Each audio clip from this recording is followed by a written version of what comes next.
So the MTA has a new app. This app, simply named MTA, arrives as a much anticipated replacement for the dreadful MyMTA app. As of early August, the app has been in beta, and I have been testing it out. So, how good is the app? Well, that's what we're going to be discussing in this video. So kick back, unwind, and let's get into the MTA's newest app.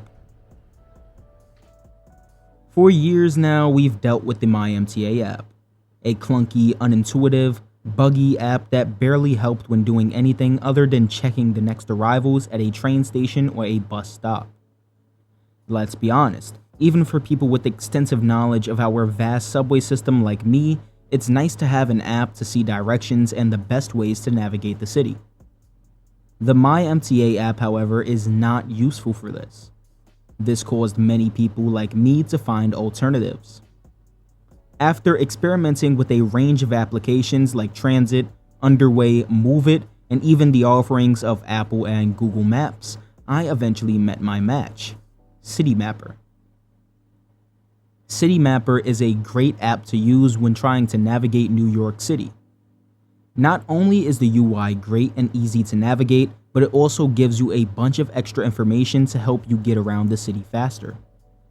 It includes multiple different maps and even goes the extra mile by indicating optimal positions on the train to help get to an exit faster. I've been using Citymapper for over a year, and I can only count a handful of instances where it's posed significant challenges or proved so unhelpful that I resorted to an alternative application. Coming from an app like Citymapper, I had high expectations, and on some fronts, the MTA met and even exceeded those expectations. As soon as you load into the app, it shows you the nearest bus stops and train stations to you, showing you the next departures for that stop. Not bad, I'd say. You can add your favorite lines and stations to this app on the status page and view status updates from there. Clicking on a line on the status page takes you to a map of that line, which can be useful, but I'm not really happy with the way the maps have been implemented. Not only can it be janky at times, but they also do not allow you to click on any specific stop, nor see where trains or buses are directly from the map. In order to find departures for a specific stop, you must come back out onto the Explore page and manually search for it there. This is a downside to the app, but I expect the ability to select specific stops from the line map to be added in a future update to the app. After all, the MTA is planning to add a bunch of things in future updates to the app, including dark mode. I love me some dark mode. We'll get into more of the future app updates later in the video though. Talking about manually searching for a stop though, that can be a bit clunky at times. At stations where multiple lines intersect, the app can get confused and only show one trunk line. I noticed this at 34th Street Herald Square, where I was attempting to look for departures for trains on the Broadway line. However, the app only showed me 6th Avenue line departures, forcing me to return to Citymapper to see next arrivals.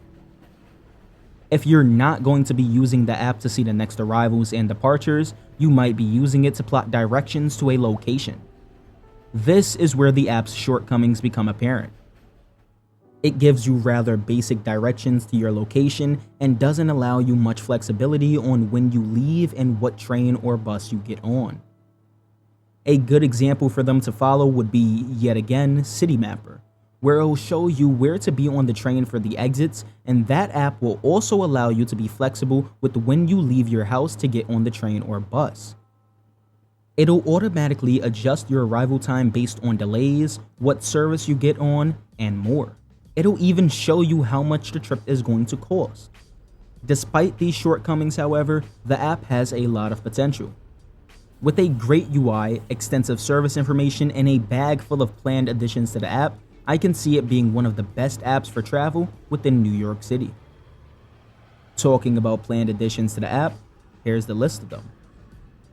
Additional push notifications, offline maps, dark mode, city bike availability, additional regional transit services, a more seamless and integrated accessoride experience, integrating bikes, scooters, and other mobility services for multimodal trip planning, ticketing for Long Island Railroad and Metro North Railroad, and integration with their feedback tools. I'm mostly interested in the additional regional transit services and the city bike availability stuff being added into the app. Being able to use this app to see PATH, New Jersey Transit, Beeline, NICE, and even the Air Train is going to be great. However, I feel like the name of the app should be Omni rather than MTA, as it includes much more than just MTA services. And while all of this is great for the app, I feel like it needs more, like easy to access maps, schedules, OmniCard integration, and even smartwatch support. That last one is a big must for me. I use my Apple Watch a lot for getting around the system, especially because Citymapper has great integration for it. I'm able to check departures for nearby bus stops and train stations, and even see my trip information directly from my wrist.